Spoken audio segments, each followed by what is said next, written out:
Making Chicken Salad this week is brought to you by 3 Count Pro Wrestling Academy. Are you in Brisbane and thought about learning to be a wrestler? Well, here's your chance. 3 Count Pro Wrestling Academy are based out of Beenleigh in Queensland, and they're committed to teaching the best, safest way to learn the art of professional wrestling. Hit up their Facebook, Twitter, Instagram, or email admin at 3countfitness.com now to register your interest, and we thank them so much for supporting the show. Here I was, blaming AEW for feeding you chicken shit, knowing you mindless millennials would be eating it up as if it were chicken salad, when it's really been your fault all along. Make chicken salad out of chicken shit. People is as people does, that's all there is to it. Put a square peg in a round hole, just never seems to fit. And you can't make chicken salad out of chicken shit. Hello and welcome to Making Chicken Salad, the Wrestle Radio Australia podcast, where we talk about everything going on in the world of international wrestling. I am the main host's younger brother because I don't know where he is, Lachlan Albert, and I'm joined, as always, by the man who really should have been mentioned in Undertaker's Hall of Fame induction, Todd Eastman. Todd, how you doing, mate? I'm good, mate. It's funny you mention it because I was looking for the host earlier today. And I couldn't find him. I couldn't find him anyway. That's not me. Look, I've taken over his Twitter account, but so look, it has been a huge few days of wrestling, big Wrestlemania weekend. So we are going to get stuck in and talk about all the results, starting, I guess, in chronological order with NXT Stand and Deliver. So I'll do the results bottom to top, and then we'll talk about it. So we've got new NXT Women's Tag Team Champions with Raquel Gonzalez and Dakota Kai defeating Toxic Attraction. After that, the NXT North American Championship was on the line in a ladder match. Carmelo Grimes, Grayson Waller, Santos Escobar, and Solo Sikoa could not defeat Cameron Grimes, the new NXT North American Champion. Tommaso Ciampa was defeated by Tony D'Angelo, and Triple H came out to give Ciampa a bit of a send-off by the looks of things. The new NXT Tag Team Champions are MSK. I keep going to say Imperium there. Don't know why that is. MSK beat Imperium and the Creed Brothers in the triple threat match for those titles. We've got still NXT Women's Champion Mandy Rose, beating Cora Jade, Io Shirai, Kaylee Ray in a four-way. LA Knight going down to Gunther, and the NXT Championship retained by Dolph Ziggler over Braun Breaker. Todd, what of this stood out to you? Well, you and I both talked about this off mic. Sort of shocked that they did the whole Braun Breaker thing, considering they sort of did it 2 days. We'll probably talk about it on Sunday, but yeah, we'll talk about it a bit now. We did it on, they did the rematch on Raw, and Braun Breaker, of course, won that match and was the NXT champion now. So I don't know why they wouldn't have done it a couple of days before, but yeah, that stood out as a bit of a shock. It feels weird to have the NXT title change hands not on an NXT program. Yeah. One thing that did, like, watching that triple threat match, the tag triple threat match, you really saw how out of their depth the Creed Brothers are still. They're super green. Yeah, they've still got a lot of work to do when it comes to that. Grayson Waller with an insane bump. Just taking his arm straight through a ladder. So yeah, the highlight of the show for me was definitely that ladder match. Grayson, it just kind of went ridiculous as you're expecting a huge ladder match to do. Grayson Waller on the outside took a big diving elbow from the top of a ladder onto another ladder. The person on the other ladder moved, and he just rebounded off the steel. It was pretty gross. Yeah, I messaged him the next day. He's a bit banged up, but he's okay.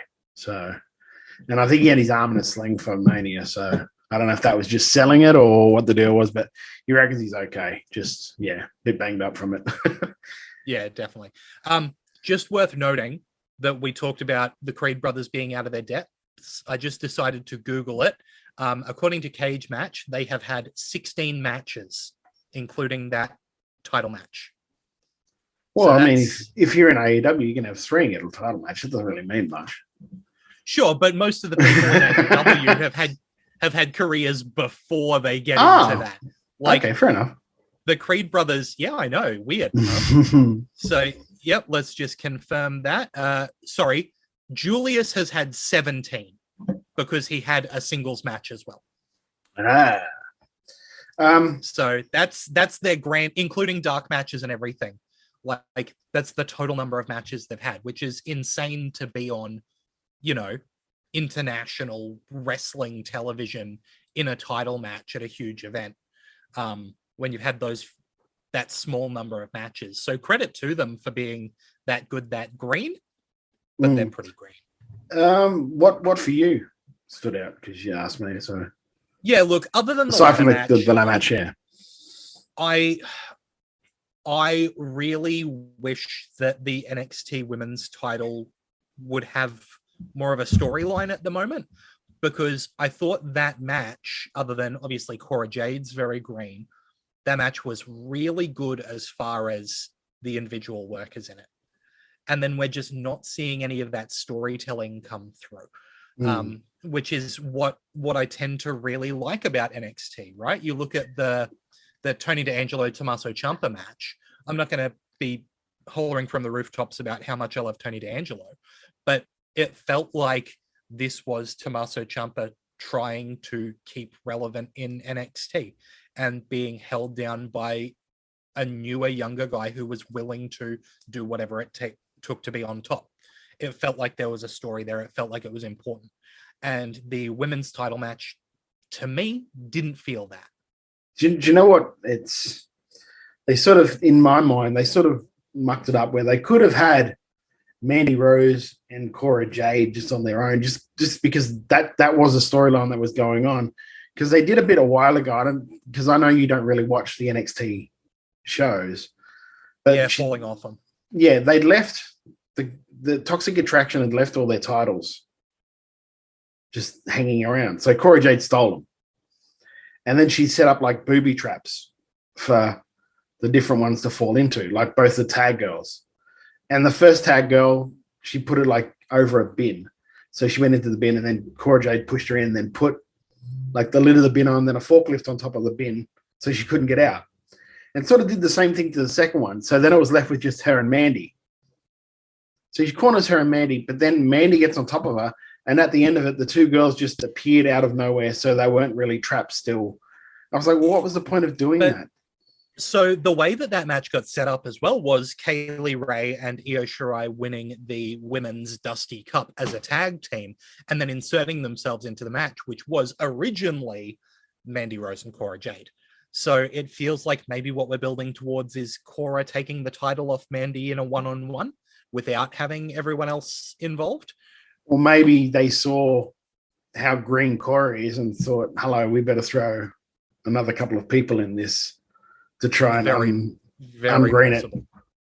One thing I will say that I did enjoy is that they made the arena look like the NXT arena. There was the black barricades. It was that see-through perspex barricades that NXT have, which I thought was a nice touch, because it was something I actually noticed and went, oh, they've actually done it. So it looks like, oh, that's pretty cool.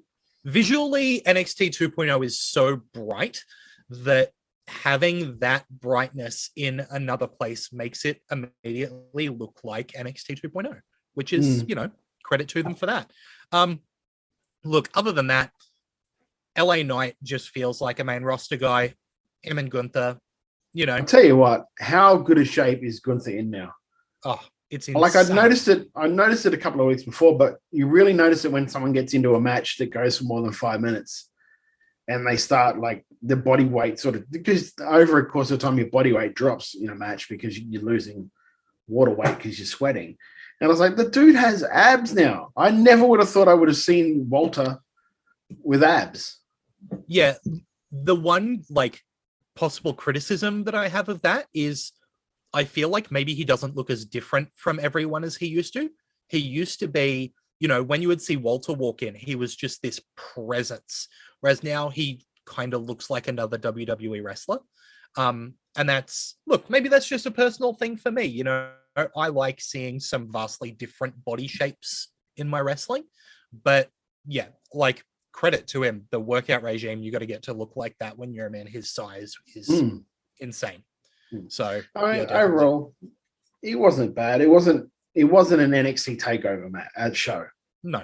That we're used to in the past. And that's something that as fans, we sort of gonna have to just let go because that time has passed. Because they're not gonna have the polished guys on that they used to have. These are developmental guys, by and large. I mean, let's face it, even though Mandy Rose has been working for years, she is still developmental. So yep, definitely. And, I think having her come back, I think she's a great fit for what they're doing now, in that she's fulfilling that Dolph Ziggler role of coming in and being the experienced champion, while it's also benefiting her because I think that she really does benefit from being in somewhere that she can continue to grow, because on the main roster, I don't think she was ready for her spot. I think she did a great job, working to be in that spot, but she wasn't prepared for it when they put her there. And so giving her more time to grow, I think, is a great thing. But I'd be very interested to see if NXT changes any more now that sort of Triple H seems to be back around it a bit more. That's what it looks like. I don't know if that's true or not. But. So stories that I'm hearing coming out of wrestling media, Todd, suggest that a lot of the changes are directly to do with AEW. The idea is that if AEW is going to absorb the kind of independent talent that NXT was originally taking on, they're not going to be able to maintain the brand that they did have, which is, something very true. Because the NXT brand was picking up the Samoa Joes and the Adam Coles and the Finn Balors and the, Shinsuke Nakamura's of the world. And those people are going to AEW now. And so if that can't continue to be a viable source of new talent for NXT, then that makes sense why they're going that more developmental route, getting the athletes out of colleges and training them to be wrestlers. Like, again, I just mentioned with the Creed brothers, how few matches they have actually had in their career. You know what I mean? It's very similar for Braun Breaker. Let me bring up Braun Breaker right now. He is, now a multiple-time NXT champion. He has had a grand total of 24 in-ring appearances in front of people. 24. Right? Like seriously, 24 matches. There are guys who, locally wrestle more than that every year. And Braun Breaker's the NXT champion. And that's his entire career. So I think it does go to show that they are looking for something radically different. And that may or may not be Triple H's influence there. It'd be interesting to see what it is going forward, because I know that and I sent you the article this week that they'd had a big meeting.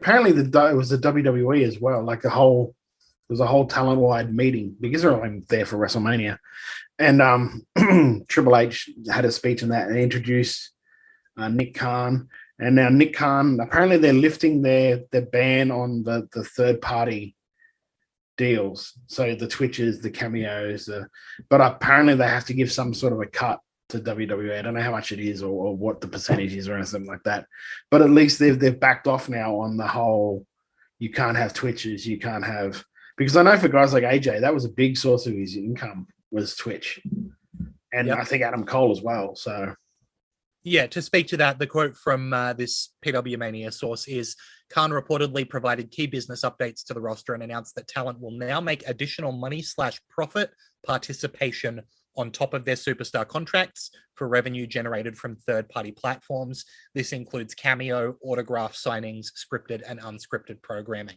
So the bit that jumps out to me there is not only, the cameo and that sort of thing, but talking about scripted and unscripted programming, that's WWE Network shows, right? So to me, that suggests that if you're doing an episode of, let's say, Ride Along, where now you're being on and you're on camera when driving from one city to another, you're getting paid for that rather than that being the expectation because you're working for WWE, which, can only be seen as a good thing.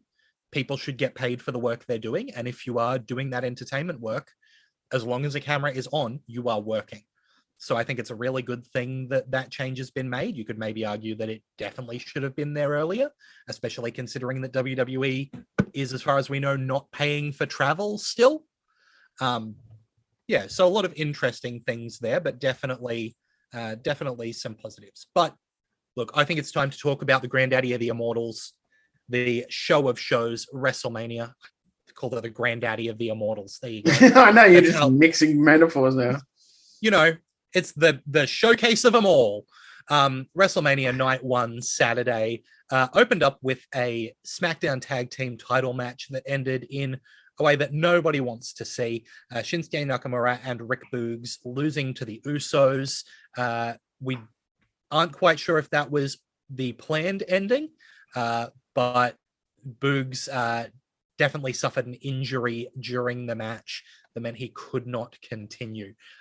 Was walked out by health personnel. So definitely, a shout out to Boogs for having his first WrestleMania match end in that way is not good at all.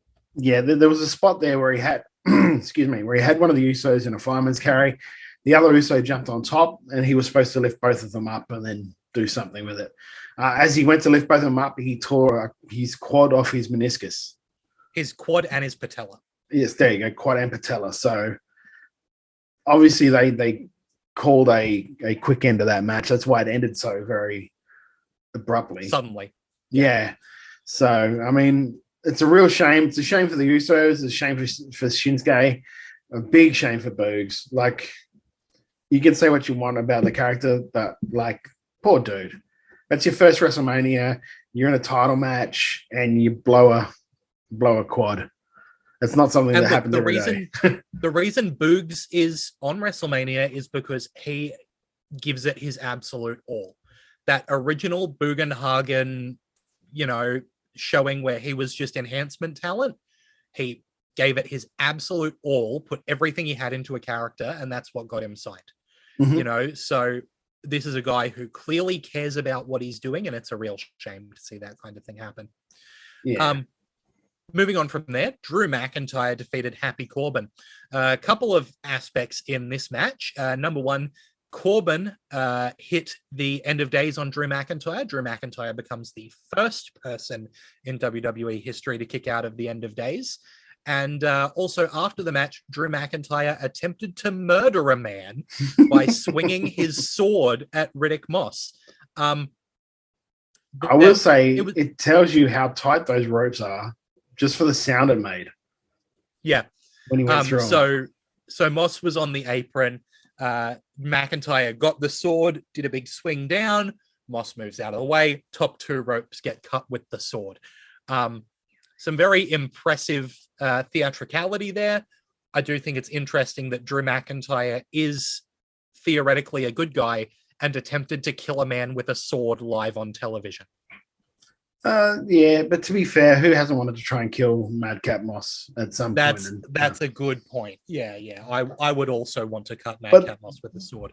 That's also a stunt that probably couldn't have been done in any other Fed, because I don't know of any other Fed, like big Fed, like your Ring of Honors, your AEWs, your all of the impacts and all that. They don't use real ropes, whereas they use the cable covered in cable with a wrap. Yeah. Whereas WWE still use like real ring ropes, and it is very different to just the cable, because I've worked with both, because I think AWA had the ropes, whereas everywhere else I'm known has the cables, and it is very different. But you could just tell how tight they are wound up just from the noise it made when he cut through it. It was very. Do you know what I mean? It was, yep. I don't know if the plan was to go through all three, but he did a good job with the two. He did well. It also shows the incredible people in WWE who don't get enough credit when we talk about production. That means that the ring crew had to be ready to take off ropes that got cut, put on an entire new set of ropes in the time it took to play some replays and advertise for the next match to be on, because there was no downtime. And that goes to show, we talk about how good the video package editors are in WWE. That ring crew did an incredible job there, getting those ropes ready on a big show. But also they didn't have them right. If you watch the match after, and if you want to go back again and watch it, you can tell that bottom rope is different to the top two.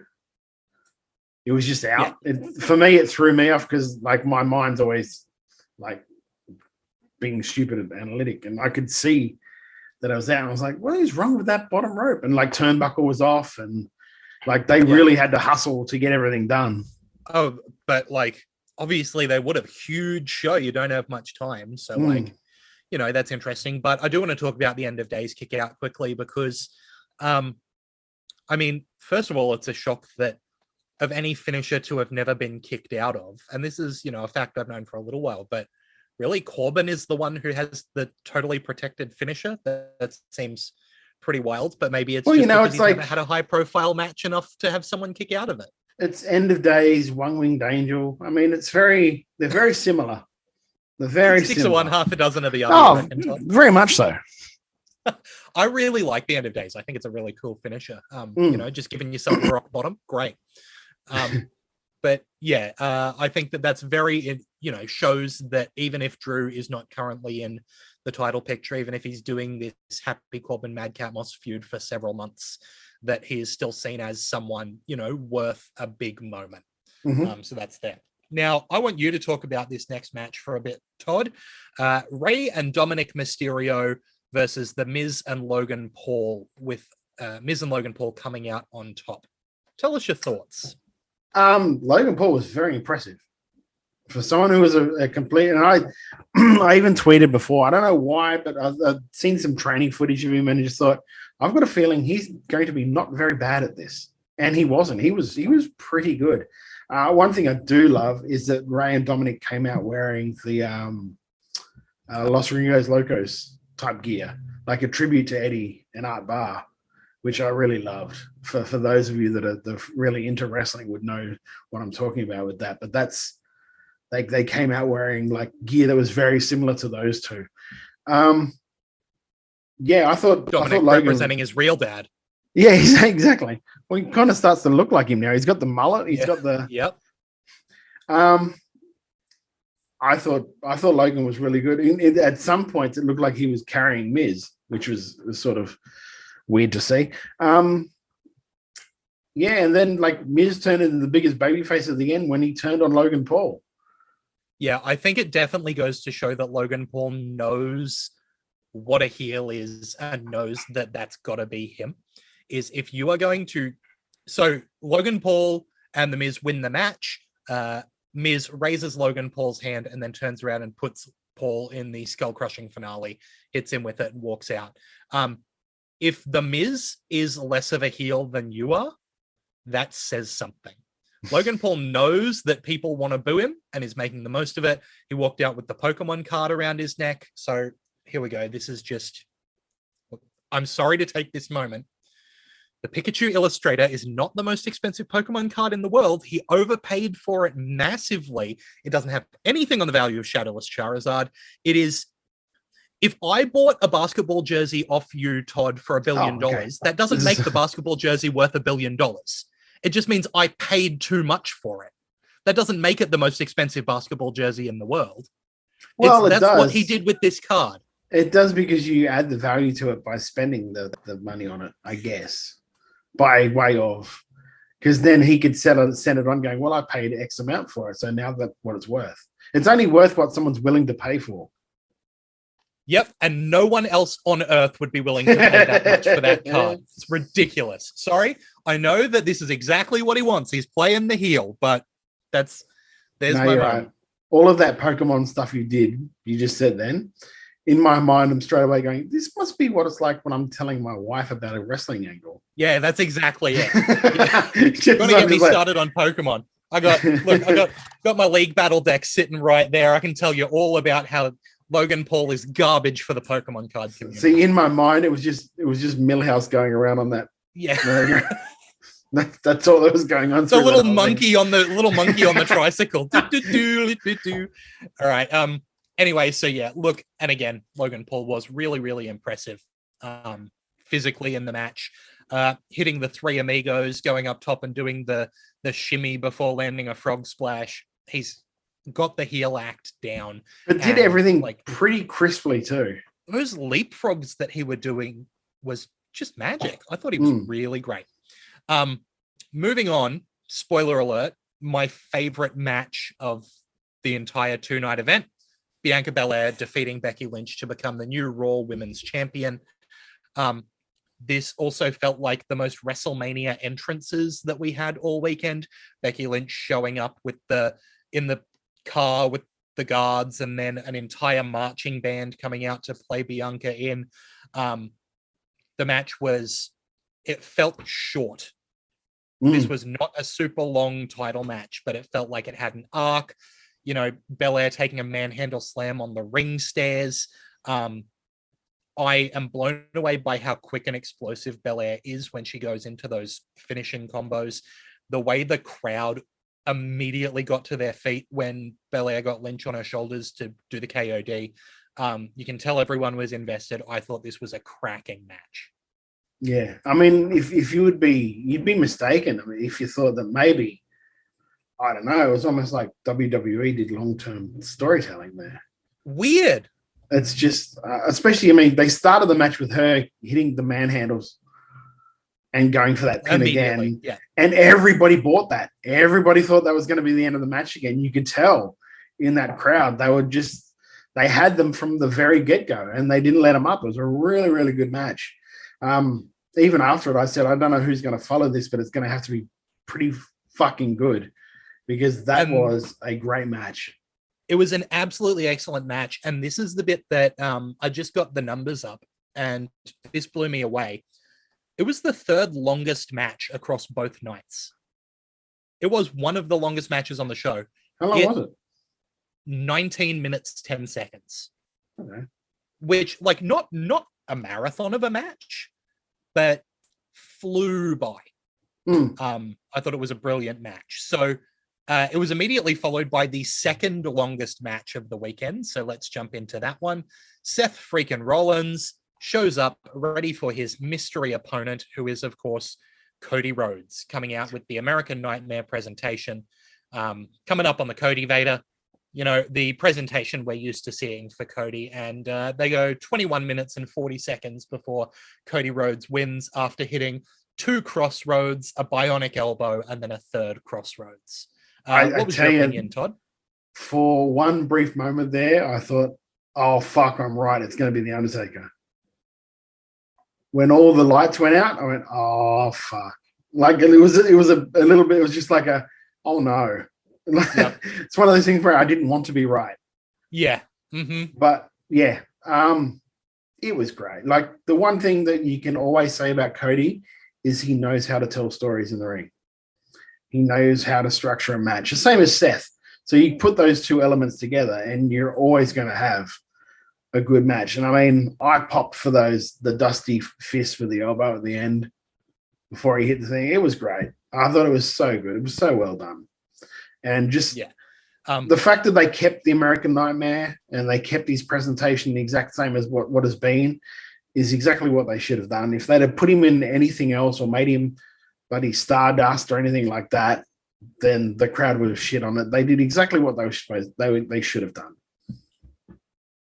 Well, legally, that is all Cody Rhodes stuff. It's not owned by AEW or anywhere else. Like, that's his intellectual property. So it means that he doesn't have to worry about if I leave WWE again, then I can't be Cody Rhodes. No, he's got that covered. He's got the American Nightmare. He's got that god-awful tattoo that I just... It's so bad. And you get that beautiful, crisp WrestleMania HD, and it is enormous. I can't... Anyway, so Cody's back. Cody's back where, you know, arguably where he belongs, I think. It was definitely, and it was one of the matches of the weekend. Yeah, definitely. You know, again, second longest match of the weekend on 21 minutes, 40 seconds. So not a short match, but kept engagement the whole time, had, you know, interesting spots, good work on the outside. Yeah, like not much more you can ask. After that, we got a singles match for the Smackdown Women's Championship between Charlotte Flair and Ronda Rousey. And I was far less impressed with this. You know, I've talked before about how much I don't enjoy Ronda Rousey's work. I think I'm probably biased because I don't like her very much as a person. But you add in what I think is, there's a couple of things she does really well in the ring, and I know that she's believable because she's got the UFC pedigree and whatever. It doesn't do it for me. Seeing her constantly adjust her clothes because they don't fit properly really frustrates me. I don't know if you've ever noticed it in a match, but now anytime you watch a match, you almost stop noticing. She cannot stop adjusting her gear. Charlotte, is fine. She knows how to do these big matches well. There was a major wardrobe malfunction where her entire tit was out, which led to WWE blacking out some closing portions of the match. Is that what that was? Oh, yeah. So there was networks going down. Shit. No, there was a moment where the figure eight got locked in. Charlotte locking in the figure eight on Rousey, something that's never been or very rarely been escaped. And then the network just goes black because Charlotte's whole boob was out. Jeez. So that's what that was. Gee, I didn't see. There you go. I didn't even know that.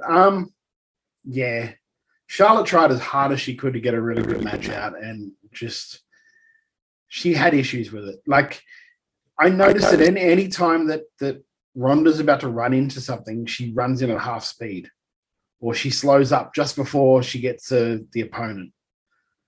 And I mean, that's just all a part of just not committing and being green still and that sort of thing. But to me, it was just like, I was watching it and I think I nearly sent it as a tweet. I like, it was nearly like Charlotte's trying really hard to get a good match out of this.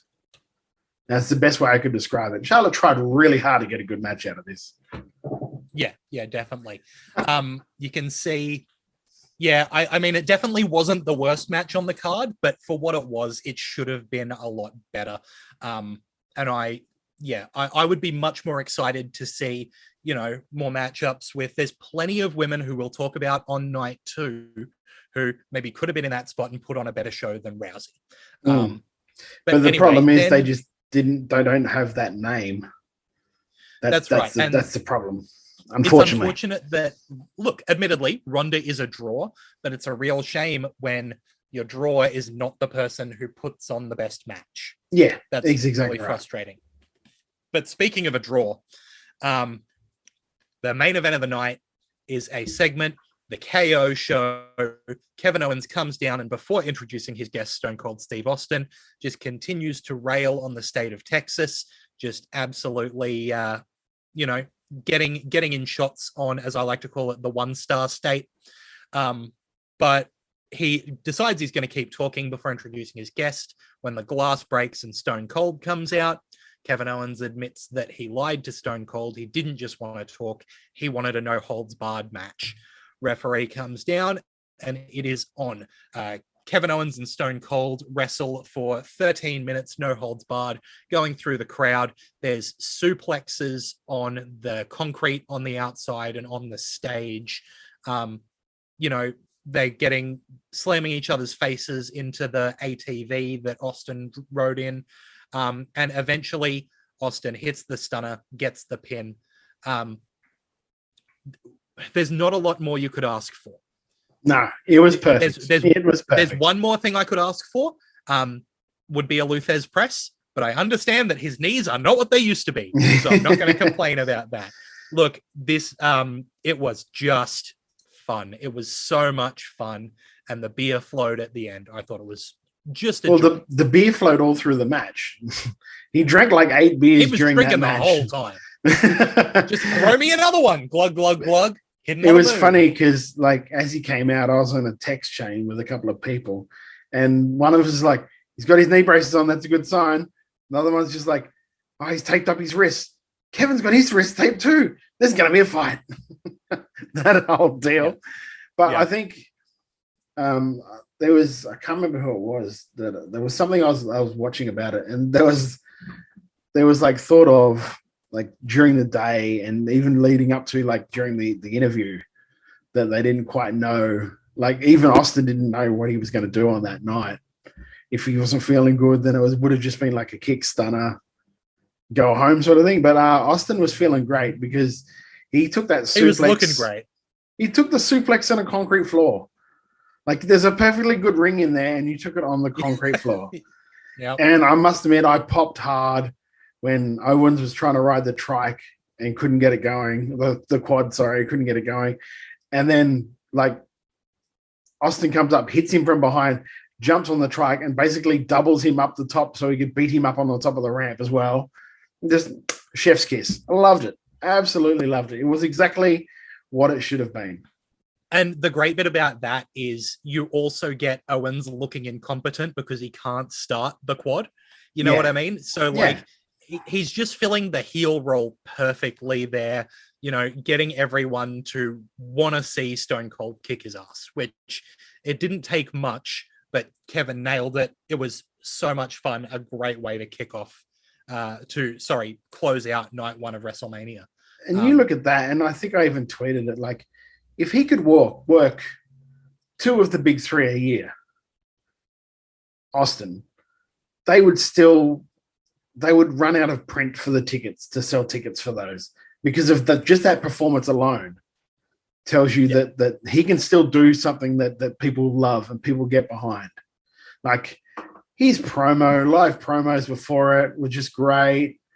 He just like he knows how to do this shit. He knows how to connect with people. Like he lost nothing when it comes to that. Even the match lost nothing when it really came to like knowing exactly what he can and can't do and managing that. And like full credit to Kevin Owens because he's the guy that worked with him to make him look as good as what he could have looked. And that the both of them did that, and they did a great job of it. But you can't tell me that he couldn't have matches with other people on that roster. Oh, God, and it'd still be the same sort of deal. Because, that if anything, I was just like, well, you could get more out of him easily. Look, he did say in the pre-match promo that he had his first match in Austin, and this way he could have in Dallas, and this way he could have his last match in Dallas, which, you know, makes me think that to him he intended this to be a one and done. Yeah. But with how good the performance was, I mean, if you're Vince, you've got to be saying, how much money do you want? How much money do you want, bro? You know, 5 minutes at SummerSlam, Steve. Come on, let's do it, you know? Yeah. Yeah, exactly. Well, that's night one of WrestleMania, and we have got another full night of WrestleMania as well as Ring of Honor to still cover. So, you know what? If you want to see more of what we're putting out, there's places you can do that. You can follow us on Facebook at Wrestle Radio Australia. You can follow us on Twitter and Instagram at Wrestle Radio AU. You can subscribe to the podcast to make sure you don't miss us. But while you're doing that, we're going to take a quick break, and then we'll be right back. This is the Bro Day Pod. I think like a crocodile has like the bite force and and like the rip and tear, but I feel like a shark and way roll. too much teeth, man. Way too many teeth. Too much teeth. Too many teeth. Like just bite, just tear flesh out of it. If it's a great white as well, I feel like a shark's got it. Yeah, I guess so. I don't know. If I'm in there, I could choke out a shark. Oh my god, dude. What is this? You turn into Is a triple that all threat. this podcast is? This podcast is just to prove, just for you to convince the world that you can fight every animal. Oh, I'm so heated now. Shut up. It's a triple threat. Who's taking the pin? If it's a triple threat? It's a triple threat. I'll be the crocodile first. And then It's elimination. It's an elimination. You're taking them both out. Nah, bro. This came out of nowhere. That came out of nowhere. That's it. At any point, all you want to do is prove you can fight animals. Go to the next one. Go to the next one. Alright. Go to the next one. Okay. Follow Bro Day No Plan B podcast on Stitcher, Spotify, YouTube, or anywhere you get your podcasts. Welcome back to Making Chicken Salad, where we are discussing night 2 of WrestleMania now, which opened with Triple H coming out and introducing the show before leaving his boots in the ring, officially retiring from in-ring competition. Now, we talked about this already, said farewell to Triple H. I'll talk later about how I think the legacy of Triple H lived on this night of WrestleMania. But, awesome to see him come out and open the show before we get the first match of night 2, a Raw Tag Team title triple threat tag match between RK Bro, Alpha Academy, and the Street Profits, where RK Bro retained. This one was fun. We got a little bit of a thing afterwards we'll talk about with Gable Stevenson, but I felt that this match was exactly what it needed to be. Stevenson? Yeah, there's no N. I've been saying an N the whole time. No, why hasn't anyone told me? Well, because you're not supposed to say the N word, right? Oh, Todd. Anyway, I think clearly wow, that was so Bobby Gorilla then. Will you stop? RK Bro, I think they clearly want them to be the face of this tag division. Street Profits massively impress me every time.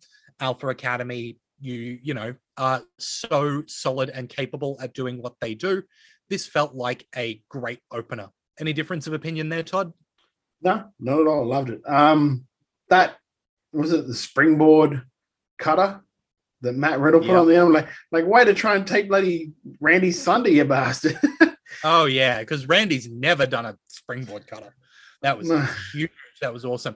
Saying that, I don't know. I think it was Chad Gable that it was done on.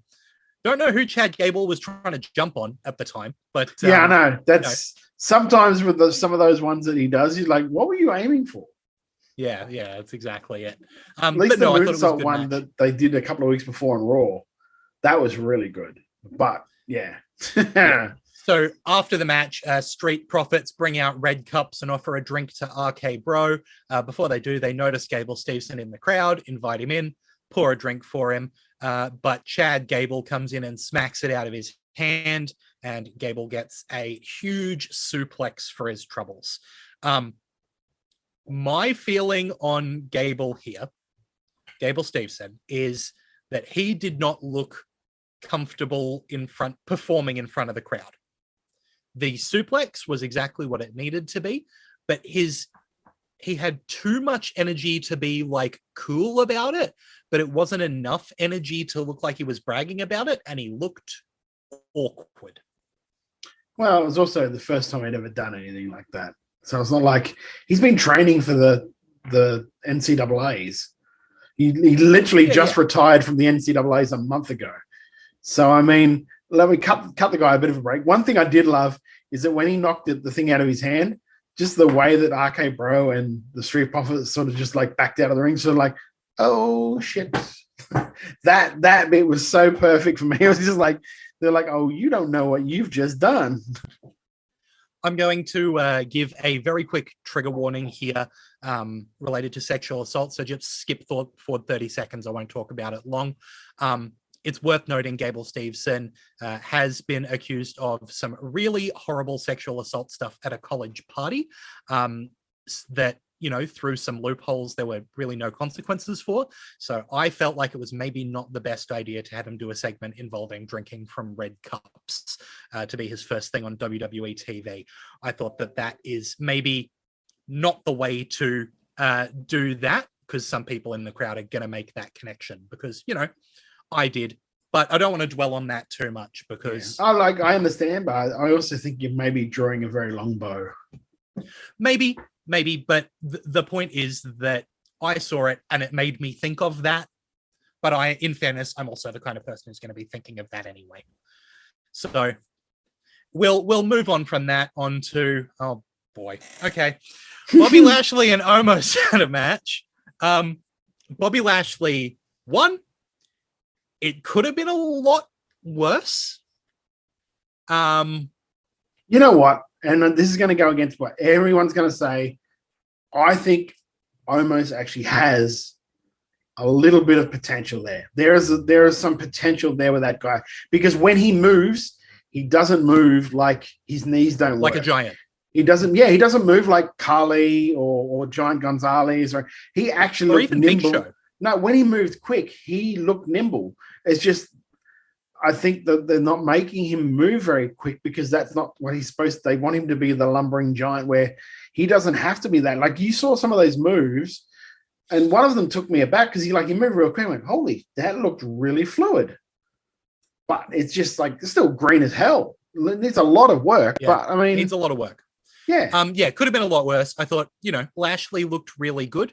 And I think it's the right thing. We'll talk about it more on the next show, but it sounds like Omos now has a mouthpiece, which I think is a good move. And it also looks like Bobby Lashley's getting set up for quite a big face run at this point. Yes. So, obviously he never lost the title. Or, someone else took the title from him unfairly, he can claim. So we'll see more there. Then a match that I expected to hate that was honestly one of my favorite Mania matches ever, because it was exactly what it needed to be. Johnny Knoxville defeated Sami Zayn using a giant mousetrap to pin him.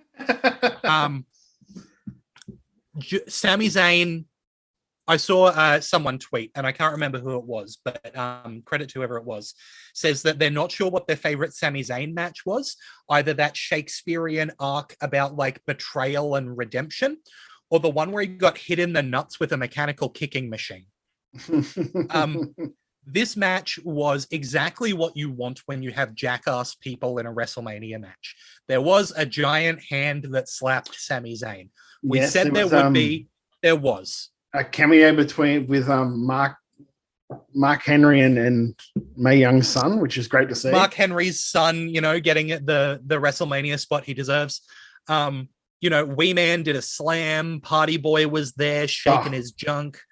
In 5 seconds, Wee Man did more than what Swoggle had done in God knows how long to make him look like a wrestler. I want to see Swoggle and Wee Man because I think Wee Man would be better than him. Wee Man was really good. This match was, there was a table with mouse traps glued to it. We weren't expecting this match to be a technical marvel, and it wasn't. It was exactly what it needed to be for this point in the show. And I thought that it was, for what it was great. Yes, it was amazing. Not every match has to be Ricky Steamboat and Ric Flair at Wrestle Raw. Not every match has to be like that. There's always something. You have to have something to break it up. And that definitely broke it up. It was, especially when who you've got in there. Like you had Party Boy jump in and do that stupid spot. And it was exactly what it was because the guy's not a trained wrestler and he hadn't been really trained. Not only that, he's like in his 50s anyway. So especially when he's a celebrity on a show that also has Pat McAfee and Logan Paul wrestling, who, if he's going to try and wrestle, he's going to be really unfairly compared to two guys who killed it. Yeah. So I thought this was awesome. We talked about it before we started recording. Sami Zayn and Kevin Owens just absolutely nailing their roles, owning the WrestleMania, just going in there and doing exactly what is needed to get someone else over. Yeah, for the people that said that Sami and Kevin Owens made the biggest mistakes of their career by re-signing contracts, I mean, Kevin just headlined a WrestleMania with Steve Austin. And Sami, even though it wasn't a classic match, it's a classic match. And people are going to be talking about that. It's going to go down in history as one of the great WrestleMania matches. Whereas if they'd have gone to the other joint, who knows what they would have been doing. They might have been on Rampage that night. Yeah. They would have been in that big 7-man ladder match or whatever, right? Yeah. Anyway, after that, we had a fatal 4-way tag team match for the WWE Women's Tag Team Championships. Defending their titles were Carmella and Queen Zelina against Natalya and Shayna Baszler, Rhea Ripley and Liv Morgan, and the winners of the match, Sasha Banks and Naomi, the newly christened Boss and Glow connection, or whatever they're called. I think Banks and Naomi are a great pick to be Women's Tag Team Champions. Shout out to them for taking my boy's finishing move. The big papa. Well done, guys. Yep. You're welcome to it. Using in good health. It's funny because my text thing went off straight away when they hit that finish. going, that's our move. That's our move. Well, not anymore, boys. Yep, Sorry about nope. that. You're stealing women's wrestlers' moves now, apparently. Tut, tut, tut. Yeah, look, again, I said that there's a lot of people in this match that I think I would have loved to have seen in different spots. I think Shayna Baszler is amazing. I think Liv Morgan's really proved herself over the last 6 months to a year. Sasha and Naomi are both proven commodities. Rhea was there too. That's a joke. That's just to get at you, Todd. Rhea Ripley is. I think next year the night one main event has to be Rhea Ripley, Bianca Belair. I think it has to be. So. Yeah, you'd like to hope so. Because it's about it's probably about that time where if they don't do it, they'll miss the boat on it. And they've been building those two as the two coming up at the same time who keep seeing each other. They were the final two at the Rumble, and then there was Elimination Chamber stuff with them. And it seems like they're on a big time collision course. And it seems like they're the future. But yeah, anyway, yeah, the match was good. It was your typical fatal 4-way tag team chaos. Nothing special, but good. Yeah.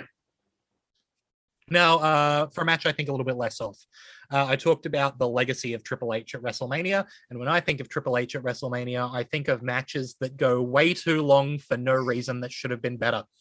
Edge and AJ Styles had the longest match at this year's WrestleMania, clocking in at 24 minutes. That felt more like 48 minutes, going that classic old WrestleMania slow plotting style that, man, with Edge and AJ Styles, you would really think it would be more exciting. And it just wasn't. It never got there. It never felt like it had the energy it should. The end came when AJ was on the apron about to hit a phenomenal forearm, and then Damian Priest is there. And so AJ looks at Damian Priest for a second and then goes to hit the phenomenal forearm anyway and gets speared. And that's the end of the match. And now Damian Priest is aligned with Edge. I don't know what more to say. This match should have been really good. I would have put money on it being one of the best 3 matches of the show. And I think we talked about that in the preview that we thought it was going to be. It was one of those ones that it didn't look like it got out of first gear for a long time. And I don't know if that's more Edge really trying to commit to being this heel character now or what the story was. But that's the only thing I could really chalk it up to, is that maybe he's really trying to go, I don't want to do anything overly exciting because I don't want fans to cheer for me. I'm really trying to push being the heel. The thing for me with this match was that in the first 5 minutes, I was really enjoying it because it felt like the perfect first 5 minutes. And like you said, it just didn't get better after that. It was real like chess matchy. It felt like they all knew what each other's combo lines were going to be. And so we're like, oh, I'm in this move, so now I reverse the next move into this. And it felt like they had really analyzed and thought about each other. And then it just didn't grow in intensity or speed or impact at all. Yeah, really, there was a springboard 450 that if any other wrestler did it, you'd go, wow, that was amazing. But it was AJ Styles, so it's what you expect, and maybe... Which is unfortunate when you think about it. Like that's the thing, is that I think if this was 2 nobodies, we'd be talking about how it was a really shockingly good match. But I think the weight of expectations really got in there. And with 2 wrestlers who we know can put on barn burners, for it to not get that energy feels really rough. Speaking of which, how good was that the second rope 450 by Bianca Belair the night before? Oh my goodness. So quick and out of nowhere. And I'm trying not to talk too much about the Bianca match because I thought it was superb and I could talk about it all day. After this, I'm going to go watch it again. I thought it was great. But yeah, so after that was a tag team match. Sheamus and Ridge Holland defeating Kofi Kingston and Xavier Woods. The big headline from this match is, of course, Butch, who just wants to be in there ripping people's faces off. And, like we said it before, if anyone's going to do this Butch thing and make us feel something, it's him, but he just had so much intensity. He wanted to get in there and beat them up. And it felt like Sheamus and Ridge Holland were distracted from the match because they had to hold back Butch. This was bumped from the first night for time. And they must have said, look, we're going to get you on anyway, but it would have been the quickest match on the card. And I know a lot of the detractors out there are saying, well, if you hadn't have played so many video packages, you wouldn't have you could have given them more time, which is a fair criticism as well. But 1 minute and 40 seconds this match was. Bullshit. Was it that quick? Holy hell. 1 minute, 40 seconds. Well, there you go. I love the fact that Kofi and Woods come out wearing Big E gear. That was really cool. Didn't even wear the knee pads either. It was like, well, that's a bit of risk with Woods because he's not exactly uninjury prone. And specifically that gear in the colors from when Big E won the title. New Day with gear. New Day are one of those groups that they get all of the little things. And gear is something that they are so careful about and they do such a good job of. One thing, though, I describe Butch, and this is something that only Queensland wrestling fans will get. Queensland is like, this is Tim Cade if he had too much pre-workout right before a show. Yep. I'll all right, I'll never be able to unsee it. Thanks for that. It's if you were ever at the Venom Pro Wrestling show with the Elimination Chamber show or Elimination Lockdown show they had, where they didn't have enough handcuffs, so they tried using cable ties, and Timmy just kept breaking them and running around the ring. That was Butch. Oh, that's it. Pete Dunne is a full-time beast. It's absolutely. After this, we had a little duo of matches that I had so much fun with. I don't know why. It's the perfect nostalgia for me. So Pat McAfee had his match against Austin Theory, which, we've seen Pat McAfee work before. He nails it. He won the match after literally jumping from the mat to the top rope in order to hit a superplex. The dude is insanely athletic. And he's clearly having such a good time in there. Again, he had a proper WrestleMania entrance coming out with the Dallas Cowboys cheerleaders. Pat really putting on a show here that for someone who is not a trained wrestler, had an excellent match. And when Austin Theory went to walk out with Vince McMahon in tow, Pat and Vince started jaw-jacking at each other. Vince took the tie and shirt off to reveal the old black wrestling singlet underneath, got in the ring, summoned a referee, and then we had a second match, Vince McMahon versus Pat McAfee, which Vince won after kicking a football into Pat's ribs. That was after Austin Theory had attacked him from behind and rammed his nuts into the goal, the posts and all of that. It wasn't really a match as such, as it was just a thing. A thing that happened. Like everyone's saying, "Oh, everyone should apologize to Dave Meltzer because they said they were going to have a match and they had a match." And like that wasn't a match. No, like wasn't advertised as a match. Just like the Stone Cold thing wasn't advertised as a match. That was a match because they literally had a match. That thing. Speaking of Stone Cold, yeah, that thing with like how old Vince is.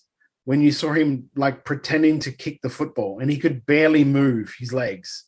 They were just like, it's like his knees no longer work, which is amazing because the dude like squatted 1,000 pounds the day before on a video he sent to Pat McAfee. Yeah. So yeah, he's a freak of nature. But anyway, Vince wins and then Stone Cold Steve Austin comes out and for old time's sake, we share beers and we hit stunners. Theory gets hit with a stunner. Vince gets hit with a stunner. Pat McAfee gets hit with a stunner. And Steve Austin's brother comes into the ring to share a beer with him. You really thought he was going to get hit with one too. I really thought it. Tell you what, his brother looks exactly the same as him. They could be twins. Vince McMahon as everyone I'm sure by now knows, took the worst stunner that has ever been taken. Well, I mean, in fairness, he's like the top 5 of those anyway are his. Yeah. The combined age of Stone Cold Steve Austin and Vince McMahon in that stunner, 133. So, like, I'm not going to complain too much about it not being a perfect stunner cell when they are Vince both is old 72 men. of those. Yeah, that's exactly. Like, the man is so old. His knees don't work. He's not going to be able to sell a stunner while covered in beer. Mind you, Austin Theory took a great stunner. It was incredible. He just about went over the ropes with his cell. It was amazing. Also worth noting, Pat McAfee taking a great stunner and then lying on the outside, eyes closed, pouring a beer into his mouth on the ground. You can tell that everyone's having so much fun getting beaten up by Steve. But could you tell how much fun Steve was having? He did Yeah, like an he was airplane run laughing around the about it. ring. Yeah, it was the best. So, you know, everyone here is having fun. I had fun. Did you have fun with it, Todd? I loved it. I absolutely loved it. Like that's when I said, bring him back every second, like 2 out of the 4, big 4, bring him back for something. Because like the crowd will eat it up every day and twice on Super Bowl, like WrestleMania Sundays. Like he can just come in, stun a couple of people, get out, and they will love it. Yep, absolutely. And then the main event, the biggest match in WrestleMania history, apparently, Roman Reigns against Brock Lesnar again to unify the WWE and Universal Championships. Roman Reigns is your new undisputed WWE champion. This match was basically what all of the other Roman Reigns Brock Lesnar matches has been. You know, a referee gets knocked out by whoever's the heel, and then there's a low blow, and it is what it is. But look, it could have been a lot worse. Brock sold a lot more than what he's done in any of the other matches. They very much did the whole reversal of roles where Reigns did play that aggressive heel, which was really, I thought it was really good. The fact that they did that, they didn't just have Brock shaking everything off and then going back at it. That was good because you got to see a bit of character out of Roman, that sort of deal. Interesting note that Roman actually did pop his shoulder and then pop it back in during that match, right near the end. I found the end though, like the guy that won it probably should have won it, but I was just waiting for If You Smell. I was so waiting. I so thought that was going to happen. Especially because the show finished like 10 minutes early. Did it? Well, they could have given New Day about fucking 8 more minutes. When the pinfall happened, it was still 1:45. So there was like another 15 minutes that it could have gone. There was 5 minutes of celebrating, then it was over. I was sure The Rock was coming out, but no. And look, I'm not complaining. It was fine. I think it was good. You know, it was what it needed to be. But yeah. Also, though, do you think because that stuff happened just before with Austin and McMahon and all of that sort of stuff, sort of made it hard for those guys following that? Definitely. The crowd was spent, you know, it's a hard thing to follow. And I wonder if maybe that was done on purpose, knowing that this match was going to be just a match, that there wasn't going to be some huge thing happen. But it did need to be the main event because they're unifying the titles. So put something big and exciting on before so the crowd go home happy. Anyway, so that's WrestleMania. And look, I think we've spoken a lot there, but we do also want to cover Supercard of Honor. So let's quickly race through what happened on 0 Hour. First of all, Colt Cabana defeated Blake Christian. AQA defeated Miranda Elise. Gates of Agony beat Shinobi Shadow Squad. Swerve beat Alex Zane. Tully Blanchard's new client was revealed to be Brian Cage, who defeated Ninja Mac very quickly, by the way. And Jay Lethal beat Ali Moriarty with Matt Sydal. Anything you really want to talk about here off the 0 Hour card, Todd? The whole Cage, Tully Blanchard now having Gates of Agony and Brian Cage with him as sort of like a group. That's Tully Blanchard Enterprises, it's called. I'm sorry because I think I screwed you over a bit there, mate, because the 0 Hour was just Colt Cabana and AQA against those two matches were just in the 0 Hour. Right. I've accidentally moved where the main card started. So the main card actually started. And again, with I just Swerve watched and it as a Alex 3-hour show, and it's like, Yeah. oh, there it is, you know. Yeah. They form. From I'm looking at it, and I'm like, that's not a group that I think fits Tully. It's like, Yeah. like that fits when Paul you think of Ellering. Tully, If Paul Ellering was there, Yeah. that's what fits Paul Ellering, not Tully. Tully, I see as wrestlers.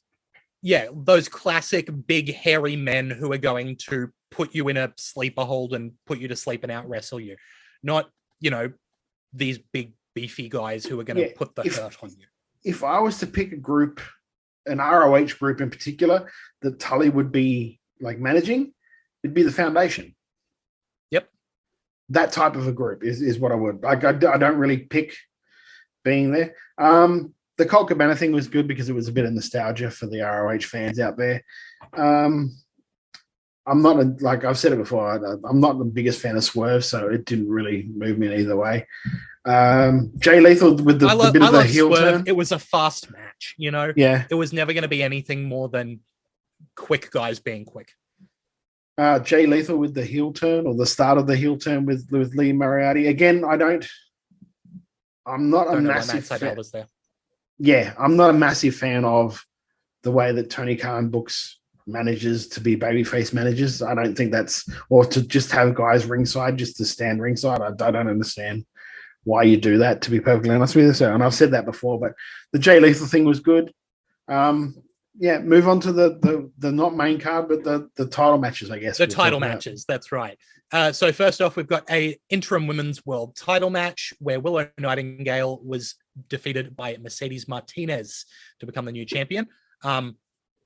I've spoken before on this podcast about how I think Mercedes Martinez is great. I spoke on the last show that I think Willow is at the start of being a really good women's wrestler. He was terrible. Yeah. It was terrible. Not her best show. And, you know, I said that last time that she's got some distance to go, but I think she will get there. This match did not show how far she has come. Yeah, great personality though. Like if that was my first time watching her, I would be like, she's a great wrestler until the bell rings. Yeah, because she's got amazing charisma and amazing like happiness and connection with the crowd and all of that. Her presence is fantastic. Yeah, she's just got to work with her actual in-ring work. Yep, definitely. And then we had what I'm sure will be your match of the weekend, the Ring of Honor World Tag Team title match with the Briscoes losing their belts to FTR. This has been building for a little while. We knew it was going to be a damn tag team match. It's very rare I do this. When FTR won that, I literally punched the air because I just wanted to see it. I wanted them to win those belts, and because again, they're my favorite team. They're my favorite act in wrestling at the moment is FTR. I just love everything that they do, brilliant. The way they go about their business. But yeah, that was one of those things. Like when they won, I was like, and you never do that because, well, me anyway. I never really do that because I'm just super analytical when I watch wrestling. I just, oh, that was good. That was cool. Like it takes a lot to pop me. Yeah. And worth noting, FTR have now been NXT Tag Champions, Raw Tag Champions, SmackDown Tag Champions, AAA Tag Champions, AW Tag Champions, Ring of Honor Tag Champions. Yeah. Like 6 time, baby. They're clearly the best. They're clearly the best team. Obviously, the Briscoes are an established tag team who are great at tag team wrestling, and putting them up against FTR is a no-brainer. What more do you want? What more do you want? Well, you don't want the Bucks coming in at the end and ruining it. That's for sure. I thought you might jump in on that one there, Todd. Yeah, Bucks attack the Briscoes afterwards. Bucks doing Buck things. Do you know what I don't get, right? Is the Bucks slide in and attack the Briscoes to set up a match with FTR. Yep. Attack FTR if you want a match with FTR. Thank you. Seems obvious, but yes. Anyway. The Ring of Honor World Television title match had Rhett Titus losing the title to Minoru Suzuki. Now, this is something we were talking about before the show. We believe Minoru Suzuki had, what did we say, 6 matches in about 30 hours? and won 5 of them. And the only one he lost was by judge's decision. Like, that man at that age should not be performing at the level he is. It's freakish. Yeah, and Rhett did a really good job too in this match. Like, oh yeah, it was good. I liked the match. It was quick though, 6 minutes. It was quick. Yeah. Let's talk about an outcome that we weren't expecting. The Ring of Honor Pure title match, Josh Woods defending against Wheeler Yuta, and he did not retain. Wheeler Yuta, the new Ring of Honor Pure champion. Yeah, this is one I didn't like at all. I was not a fan of this at all. I'm a big fan of Josh Woods. I think he's the goods. I really like his work. And when I think Wheeler Yuta, I think I even said this on the preview show we talked about, I don't see him as a pure wrestler. Now, I know they've done this thing just to further the whole storyline with Punk and William Regal, and not Punk, Moxley, William Regal, and Danielson. And then they kept talking that, William Regal's in the building tonight. You never saw him. So why bring it up? Do you know what I mean? That never came about. I just wasn't a fan of it. I'm not a fan of Wheeler Yuta to start with. I'm more of a fan of Josh Woods. So that's where my bias is already like. I'm more of a fan of Wheeler Yuta than I am of Josh Woods, and I also think this was the wrong decision. I really like Yuta. You know, I've talked about liking him since Wrestle Dojo, but yeah, it doesn't feel right. He's not a pure wrestler. He's not. Like, he looked out of his depth when he was in there against someone. If he'd won the TV title match, I would be massively behind it. Yeah. He doesn't feel like he should be the pure champion. No, that's the thing. Pure champions are shooters generally, or guys with MMA backgrounds and stuff of that nature. Where that's what Josh Woods is. Josh Woods has an MMA background, and that's why he looks like a shooter. He looks like a MMA fighter, whereas like Wheeler Yuta just looks like a wrestler. Do you know what I mean? How would you feel if they swapped those two new champions and Yuta had beaten Rhett Titus for the TV title and Suzuki had beaten Woods for the pure title? I would have been fine with that, to be honest with you. It's Suzuki. He's an MMA. He's had MMA matches. He knows that style. That fits. And that's exactly what I'm saying, is like, you've got someone on the card who is winning a title who would fit, and Yuta does fit the title they won. Yeah. A lot of the criticism coming out of this show was that all the AEW guys went over for titles. Yeah, and there was not a match where you couldn't say that there was a new champion. If there was a belt on the line, you know, obviously the Ring of Honor World title match is different because you've got two people who can claim to be champions. Yeah. So there can't really be a title change there. But every other belt that was on the line changed hands. Yeah. Yeah. And even with Gresham, he's sort of like, he's had talks with AEW. Yeah. Yeah, exactly. Speaking of which, Jonathan Gresham and Bandito in the main event, a, you know, nice long 25-minute main event, shorter than the tag match, but as I think it probably should have been. That tag match was very hotly anticipated, but Jonathan Gresham beating Bandito to become the undisputed Ring of Honor World Champion. I think Gresham was the right call for this one. What do you think, Todd? Yeah. Same. I completely agree. He is I think, I don't know that you couldn't have done it because it was the world title, like unification match, that sort of deal. But if this was me booking it and I didn't really give a shit about that, the tag championships would have been the main event for this match, because everything else just felt like it was an afterthought after that. Those two teams tore it up the way they did. And another thing I'll say too, why Chavo? What, I had no idea. Why was he there? Bandito didn't want him accompanying to cheat. Bandito. Yeah, Bandito didn't want him to cheat. When he cheated, Bandito's the one who got him thrown from ringside. So I don't understand. I don't understand what that was about. I was in a chat conversation with Welshie, and we were talking about this show during the thing. I was like, all we need now is for Big Swole to come out somewhere. And this is just Tony Khan saying, everyone who said anything wrong to me, here, I'll give you this. Yeah. Because you had Brian Cage on the show. Yeah. You had Chavo Guerrero on the show. Everyone who sort of like he's had sort of a half falling out with just got a spot on that show for some reason. There was no reason for Chavo to be there, except for the fact that he was a luchador, and that was it. Maybe the thinking behind it is that with Bandito and Gresham, you don't really have a heel, so you want the crowd to take someone's side. You put Chavo with Bandito, even though Bandito is a face, it gives you a reason to rally against Bandito. Maybe. Yeah, but then why do the spot where Bandito got him thrown out?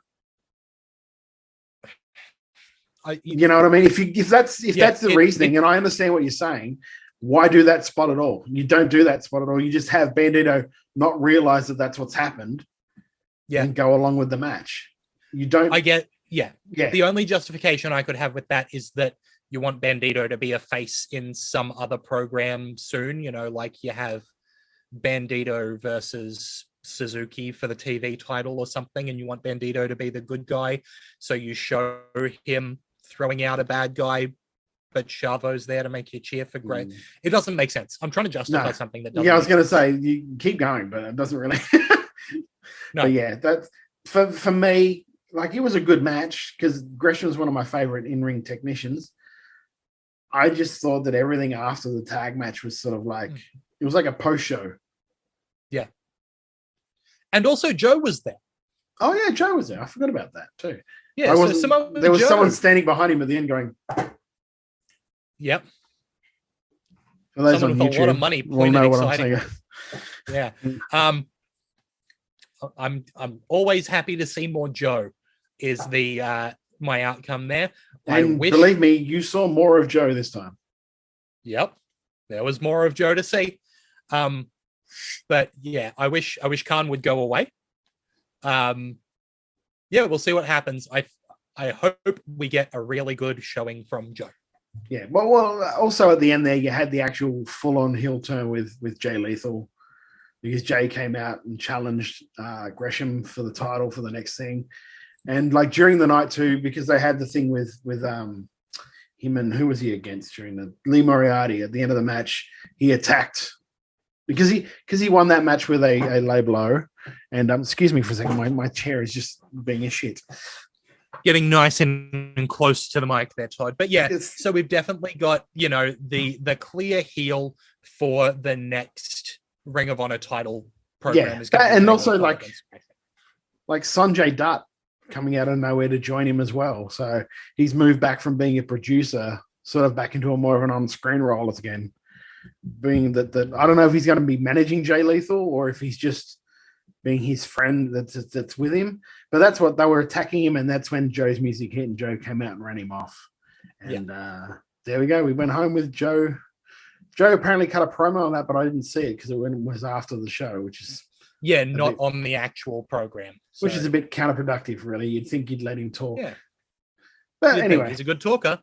But anyway, look, it has been a huge weekend of wrestling. So there's also some stuff that we haven't got to. So if there's anything that you'd like to hear us discuss that happened over this huge WrestleMania weekend, there's plenty of places you can let us know. You can go on over to Facebook at Wrestle Radio Australia and give us a like there. You can head on over to Twitter or Instagram. We're at Wrestle Radio AU there. If you want to at Todd on Twitter, he's at Beast Eastman. If you want to give it to me on Twitter, I'm at Lachlan Albert. And you can find the podcast on Apple Podcasts, Spotify, Stitcher, SoundCloud, YouTube, you know, wherever you get your podcasts, you can find us, you can hit subscribe.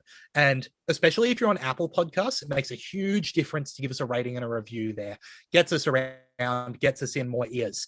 On top of that, you can find our merch on Redbubble. We've said it before, we'll say it again. We don't make any money off that merch. The money from that goes to Beyond Blue and Gotcha for Life, two amazing charities supporting men's mental health here in Australia. Yeah, like I said, a massive weekend. I am ready to go watch my favorite match of the weekend again. Anything else we need to mention, Todd? Well, do you want to do chicken salads before we go? What's if I remember like the actual? It's only the name of the show. Only the name of the show. Yeah, so let's start with the chicken shit. Get the bad stuff out of the way. What's your complaint here, Todd? Generally, my complaint today was I'll do the one that I saw today because I'll probably think of another one by Sunday. But it was WWE on Fox, the Twitter handle, put up a photo of Edge and Damian Priest with a thing saying, name this duo. And Brody King quote tweeted it and said, when you order House of Black on wish.com. Dude, like, shut up. Simple as that. Like, let it go, bro. Like, I don't know why they feel the constant need to take these shots. Where, especially when you're naming a guy like Edge, who, let's face it, has done more than what Aleister Black's done. He's done more than what Brody King's done. Hell, he's done more than Buddy. And I love Buddy. Just shut up. You know what I mean? It's just, I don't get why you do that. You don't have to do that. You can just let things go. But that's just me, I guess. I don't see the point in doing it. I don't see the point in doing it where AEW, it seems to me anyway, AEW workers and AEW fans will take 1,000 shots at WWE guys. And if anything, even WWE adjacent takes somewhat of a shot at it, wow, do they blow up.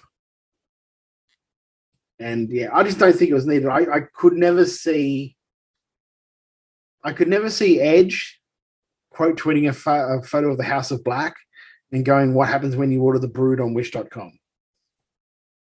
That's more to the point, I think, is what I mean. Absolutely. Yeah, fully agree with you there, Todd.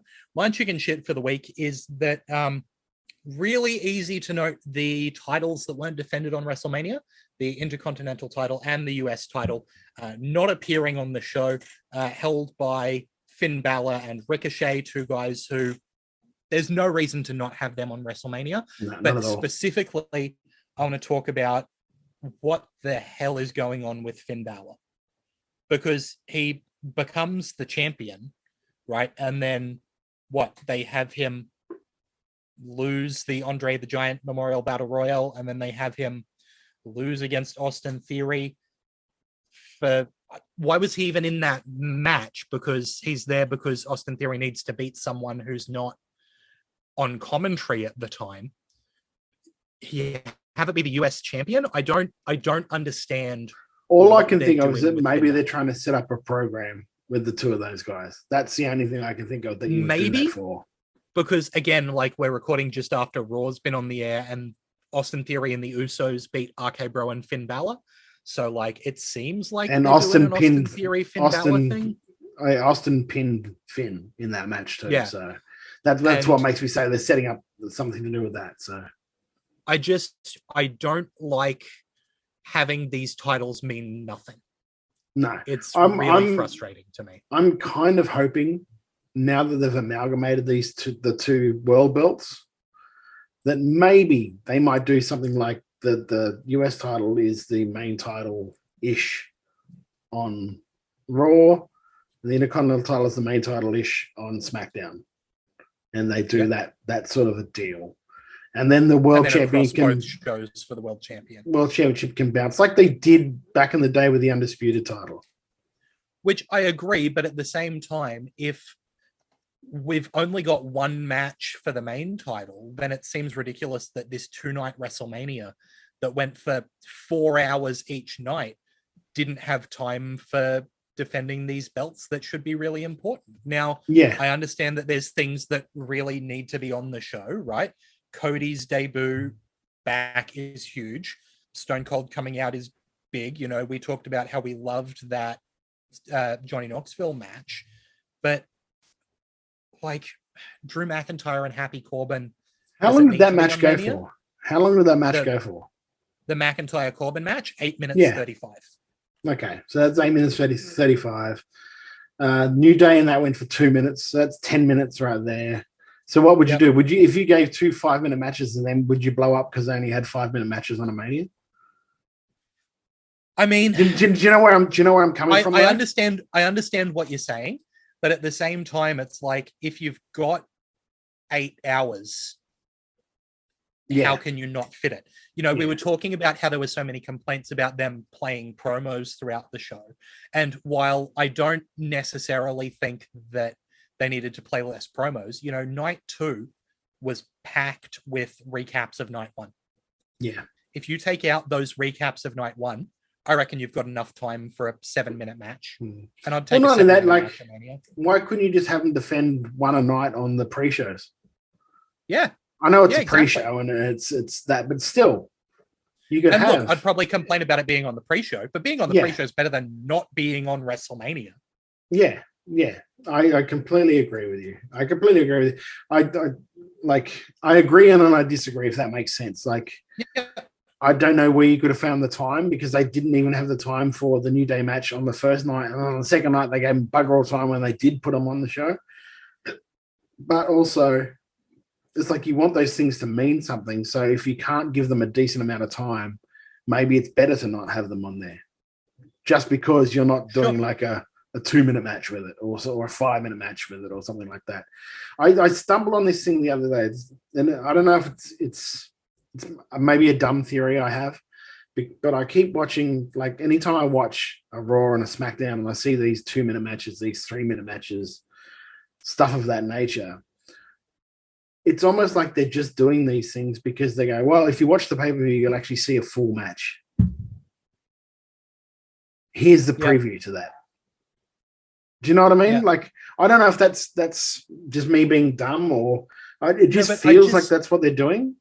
Yeah, but then at the same time, they go and do, I know that we always do here's the Hall of Fame class at WrestleMania. Did we need to do it twice? Did they do it twice? They did the Taker. The Taker came out a second time, which I don't complain with, to be honest with you, because it's a Taker. Sure, but my opinion is if you were in Texas and you wanted to see Taker, you can go to the Hall of Fame. Yeah. Right? Or you can go to night 1. If you didn't go to either of those events and then you don't see Taker, that is what it is. It's kind of on you. Did we need 5 minutes of him coming out to literally stand there, turn around, put his fist up and walk out? Yes. No. Great. Good to know we got a difference of opinion there, Todd. Anyway, let's be a bit more positive. What's your chicken salad there, Toddy? I've got a guess. Yeah, you know what it is. It's them boys against the FTR. It was after that match, I think I tweeted, now, can somebody please tell me how they think old school wrestling doesn't work anymore? Because that's what that match was. And it was amazing. And it's almost universally so been praised as being an amazing match. And all they did was old school style, old school psychology, old school wrestling. It was brilliant. And it just more affirmed to me what I believe nowadays. If guys could get out of their own way and just sell and work out intelligent ways to get into stuff and psychology, they don't have to do these 1,000 moves that nobody sells, which means that nobody really... How do I explain this? It feels like that these guys and girls don't know how to do the psychology. So we'll throw 1,000 things at you so you don't have a time to digest any of them. But you'll go, oh, I saw a lot of shit, so it must have been a really good match. Whereas you see these guys like the Briscoes and FTR work something and work to get to a hot tag and work to do that, and you have time to digest what's happening, and they're selling moves. So you're like, oh shit, that would have hurt. Look at him. That's the main difference I see between when I watch a premium live event, I'll say the WWE term for it, and an AEW pay-per-view, is that the guys in the WWE sell the moves to the most part. They sell their moves. Whereas the AEWs, they're too busy moving to the next spot to actually let people digest what's happened in the spot before. And that match to me, FTR and Briscoes, was a perfect example of that sort of deal. Whereas, like, if you can sell the moves that the people are doing and you can tell a good story, you don't need to do a 450 off the balcony through 3 tables. No. You just don't. Yeah. And look, I'm only not having that match as my chicken salad because I know that you did, and I want to get something else. Because what more can you ask for? What more? I love tag team wrestling, and that match that's tag team wrestling for you. So my chicken salad for the week is going to be Bianca Belair's entrance. You want a WrestleMania moment, right? There's the entrance, and that is the thing that's made me feel like Bianca Belair is truly a superstar and the future, right? Like that match too. That match was because they told a story. They sold their moves. I feel like I'm a broken record when I do this because like people put over all these amazing matches. But that you feel like it's had. a broken record because simple things work and you shouldn't have to say it all the time. But then when things come up that work, it's because of the same reasons. It's because they're selling and telling a story and working for the moments. Yeah. And that's the thing. Like that match was amazing between the two of them. And she did a 450 off but she put it in a spot that made sense. Yeah. And that's a big moment that got built to. Yeah. And Sasha sold it. She didn't nip up straight after it and then hit a bloody Rana.